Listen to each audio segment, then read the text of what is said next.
Natalie. Thanks for your question. To find the center and the radius of a circle if the equation is not given to us in standard form, we just have to complete the square and put it in standard form, and then we'll be able to read it and tell what the radius and the center are right away. We're essentially going to be completing the square twice in the same problem. So let's get started. The first thing I'm going to do is I'm going to stick any terms that don't have a letter on them on the right hand side. So I have x squared minus 2x plus y squared minus 4y on the left hand side, and then I'm going to add 6 to both sides to get 6 on my right hand side.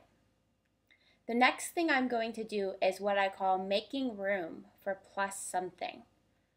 So I'm going to have x squared minus 2x plus something, we need to make some extra room in there, plus y squared minus 4y plus something. I need to do this for each letter. And then, because of the rules of algebra, I have to do it to the other side twice as well. So I'm going to have 6 plus something on the right-hand side. To figure out what our plus something is, we're going to take our x term and we're going to divide it by 2 and then square it. So I have negative 2 divided by 2 is negative 1, so I have negative 1 squared as my plus something. Go ahead and leave it in the unsimplified form for now. For my plus something for y, I have negative 4 divided by 2 is negative 2 squared for my plus something. And I'm going to have the same thing on the right hand side because I have to do it to both sides. Let's go ahead and simplify the left hand side and the right hand side. I'm going to have two perfect squares here. I'm just going to pluck off my x term and my negative 1. I put a parentheses around that and square it, plus y and negative 2. It's really easy to see what our perfect square is if we just leave that unsimplified. And then I'm going to go ahead and simplify all the numbers on the right hand side. So we'll have 6 plus 1 plus 2 is equal to 11. Now our circle is in standard form. So this is going to be the x-coordinate of our center, and this is going to be the y-coordinate of our center. If there's a minus in front of it, we really are doing the opposite.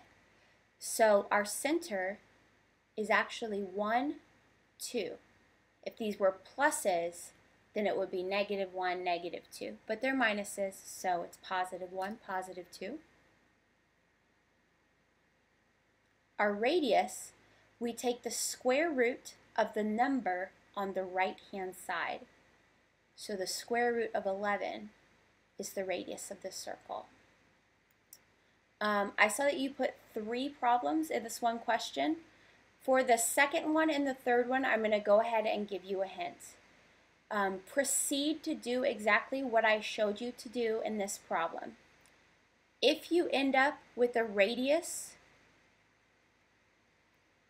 of 0, then you only have a point. It's not even a circle. If you end up with a negative radius,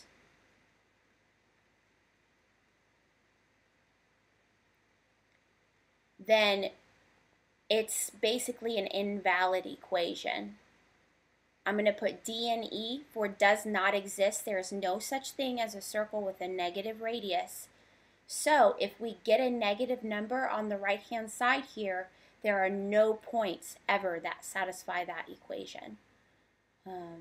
So go ahead and do the exact same thing and then just apply this logic and you should be able to answer the next 2 questions. Thanks again for your questions, Natalie, and I look forward to answering more of your questions using StatMath in the future.